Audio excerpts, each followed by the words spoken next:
இந்த ஐயப்பனுக்கு சிறப்பு என்பது இருமுடி. தற்போது இந்த பக்தர்களை நாம் தரிசிக்கின்றோம். இந்த பக்தர்கள் தலையிலே இருமுடி சுமந்திருக்கிறார்கள். அந்த இருமுடிக்கு பிரதானமானவை தேங்காயும் நெய்யும். தேங்காய் முக்கணனின் அம்சம், அந்த பசு நெய்யானது மகாவிஷ்ணுவின் அம்சம். இந்த இருமுடியை பல ஆண்டு காலமாக நாமெல்லாம் சுமந்து சபரிமலைக்கு செல்கின்றோம். ஆனால் முதலாக இந்த இருமுடியை சுமந்து சென்றது யார் தெரியுமா? சாட்சாத் மணிகண்டன், அதாவது ஐயப்பன்.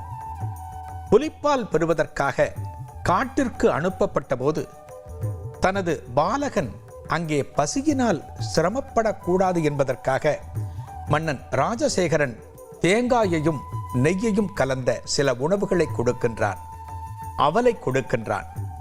எந்த ஒரு நாளிலும் கெட்டுப்போகாத உணவு தேங்காய், பசுனை, அவல். இதை ஒரு தலையிலே ஒரு முடிபோல கட்டிக்கொண்டு அதை எடுத்துச் செல்கிறான் மணிகண்டன். மணிகண்டன் அன்று சுமந்ததையே இன்று பக்தர்கள் இருமுடியாக சுமக்கிறார்கள்.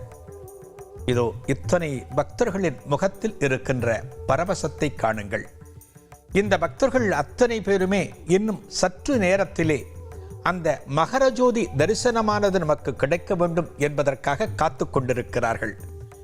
அவர்கள் வாழ்நாளில் பெற்ற மிகப்பெரிய பேராக இந்த மகர ஜோதியை கருதுகிறார்கள்.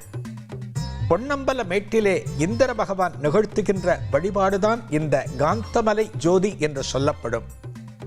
ஐயப்பனுக்கு சரணம் சொல்கின்ற போது பொன்னம்பல மேட்டு வாசனே என்று சொல்வோம், காந்தமலை ஜோதியே என்று சொல்லுவோம். அப்போது சொல்லப்படுகிற சரண கோஷமானது இந்த மலையையே பிளப்பது போல காணப்படும். பக்தர்களுக்கு மிகப்பெரிய பாதுகாப்பு என்ன தெரியுமா? அந்த சரண கோஷம்தான்.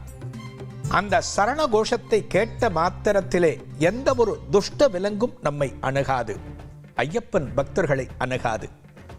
இத்தனை லட்சக்கணக்கான பக்தர்கள் சபரிமலைக்கு செல்கிறார்கள்.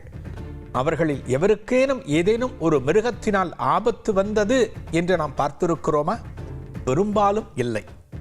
என்ன காரணம்?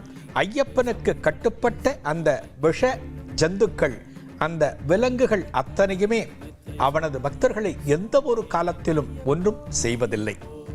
அவர்களுக்கு காப்பாக இருக்கின்ற அந்த சரண கோஷத்தை கேட்ட மாத்திரத்திலேயே இவர்கள் அத்தனை பேரும் ஐயப்பனை தரிசிக்க செல்கிறார்கள், விரதம் இருந்து செல்கிறார்கள் என்பதனால் அந்த விலங்குகள் அடங்கி விடுகின்றன. பக்தியிலே இதுதான் மிகவும் முக்கியமானது.